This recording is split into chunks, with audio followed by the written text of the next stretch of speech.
तुम 2 घंटे मंदिर में आ गए, तुम 2 घंटे मंदिर में लगा के चले गए, इसे भ्रम से भी धर्म मत मानना। इसे तो 2 चीज़ों में गिनना, पुण्य में और सामाजिक कर्तव्य में। क्या कह रहा हूँ जी, फिर से बोलूँ? ये 2 घंटे मंदिर में लगा गए, इसको काय में गिनना, काय के खाते में जमा करना, पुण्य में और सामाजिक कर्तव्य में। इसे भूल के भी ये मत समझ लेना कि मैंने थोड़ा बहुत धर्म कर लिया। अगर तुमने इस 2 घंटे को धर्म मान लिया तो फिर तुम कुछ नहीं करोगे, क्योंकि तुम्हें ये कोटा पूरा कर गए अपने हिसाब से। लेकिन इसमें धर्म का कोटा बिल्कुल नहीं आया। जी समझ गए ना आप? पकड़ में आ गई ना आपको मैं क्या कहना चाहता हूँ? कोई उदाहरण देने की जरूरत तो नहीं है ना।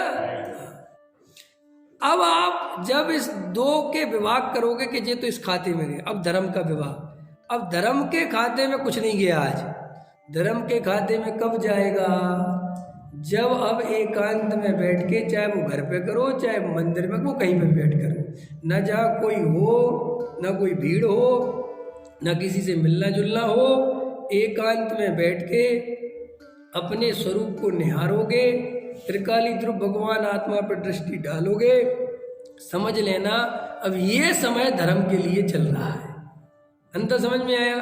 लेकिन अमूमन लोग, सारी दुनिया के लोग, ये जो पुण्य का खाता है और ये जो सामाजिक कर्तव्य है, इसमें ही धर्म की कल्पना करके जीवन निकाल देते हैं और सोचते साहब वो तो हमें पता है धर्म तो आत्मानुभव से होता है। तो भैया एक बात तो बताओ, तुम्हें ये पता है तो तुम आत्मानुभव के लिए समय कब निकालते हो?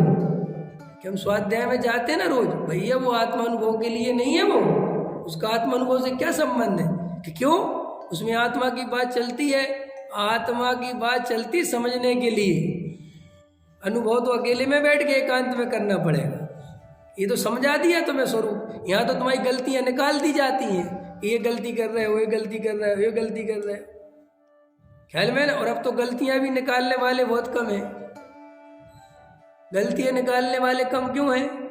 क्योंकि गलतियां, हमारी गलतियां कैसे निकलती हैं? देखो, जिससे तुम्हें कोई फर्क नहीं पड़ता, तुम्हें कोई फर्क ही नहीं पड़ता उन गलतियों को सुन के। देखो भैया, जीव अनादि काल से मिथ्या दृष्टि है, 4 गतियों में घूम रहा है, पुण्य पाप में उलझा पड़ा हुआ है, पुण्य में उपादेय बुद्धि करी, याश्रव तत्व संबंधी भूले। अब ये भाषा से तुम्हारे अंदर कुछ नहीं होता, क्योंकि इस भाषा से तुम्हें लगता ही नहीं कि ये मेरे से कहा जा रहा है। अंतर समझ में? क्योंकि परिचित हो गए ना इस भाषा से। साहब पुण्य है, हाँ बिल्कुल बराबर है, लेकिन इसकी व्याख्या तो करो, क्या है इसका मतलब? वो नहीं, क्योंकि वो वहां तक जाओगे तो तुम्हारी जमीन खिसकेगी और वहां तक कोई नहीं जाता। अंदर समझ में आया ना? ये समाज का काम है इसका, ये कोई बात नहीं कर। क्यों? कि ये सब बातों में विवाद खड़े होते हैं, और ये विवाद के नाम पे डरता है। इस होता जो चल रहा है चलने दो, जो हो रहा है होना। तो यहाँ से क्या होता है, सत्य दबता चला जाता है और वो गलतियां जहाँ से निकलनी चाहिए वो नहीं निकलती। तो जैसे जीव मिथ्या दृष्टि, क्या दिक्कत है? कोई दिक्कत? जीव मिथ्या दृष्टि है कोई दिक्कत? कोई दिक्कत नहीं। और अरुण जी मिथ्या दृष्टि है, अब बहुत दिक्कत है, अब बात नहीं चलेगी। तुम 1 घंटे तक अरुण जी को मिथ्या दृष्टि नहीं कह सकते, जीव को मिथ्या दृष्टि कह सकते हो, और हमें कोई दिक्कत नहीं, हम बिल्कुल हाँ में हाँ मिलाएंगे, क्योंकि हमें जीव से कोई लेना देना नहीं है। और हम जीव की चाहे जितनी बुराई सुन सकते हैं, हमें क्या दिक्कत है? कर ही रहे ना सबरे। 4 गति में घूम रहा है, निगोस से निकला है, नरकों में पड़ा है, यहाँ सड़ रहा है, वहाँ सड़ने दो जो हो रहा है। मैं तो नहीं ना नहीं, तुम्हारी चर्चा नहीं है, हाँ तो फिर ठीक है। हमने ये सब खोज रखा है। क्यों? डॉक्टर के पास जाते हो ना तुम, डॉक्टर के पास, तो डॉक्टर के पास जाते हो तो वो तुम्हारा नाम पूछता है कि कहता बताओ जीव को क्या हुआ है? वह नाम तुम्हारा लिखा जाता है ना। तुम ऐसा तो नहीं कहते डॉक्टर साहब बीमारी हो गई है जीव को, वो परेशान चल रहा है और बहुत दुखी है। वो कहते क्या है, कौन है ये जीव, क्या है? ऐसा तो नहीं बोलते। डॉक्टर साहब जैन साहब को बीमारी हो गई, जैन समाज को। वो कहता मुझे जैन समाज से लेना देना नहीं, तू अपना बता कि मैं जैन हूं ना। वो जैन समाज, ऐसे जीव समाज,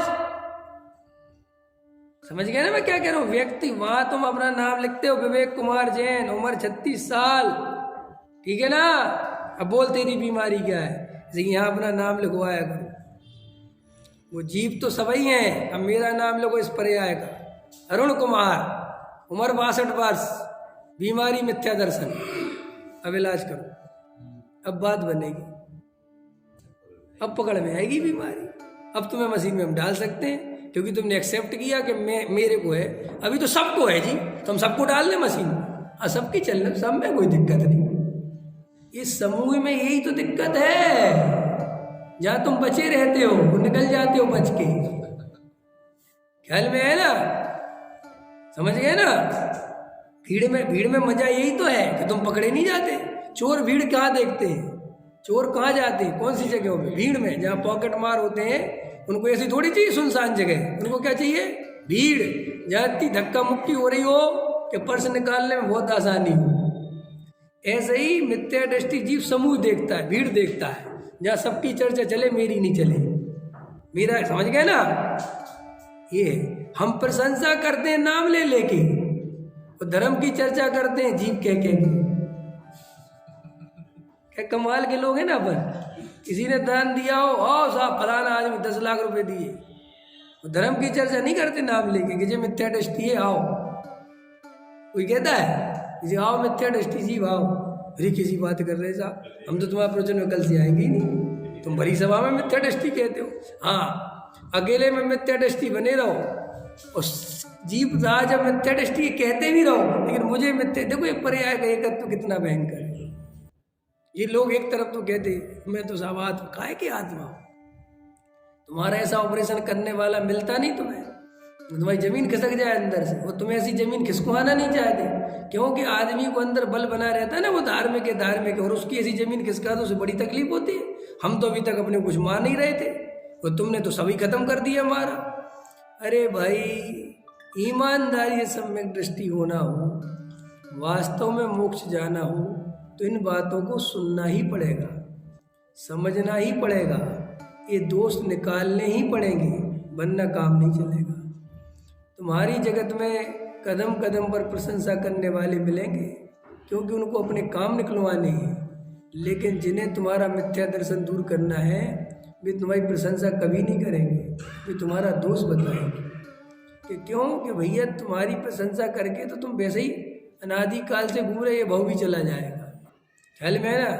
सच्चा गुरु तो वही है जो वास्तव में जो जीव जहाँ जहाँ जैसा खड़ा है वैसा समझा दे।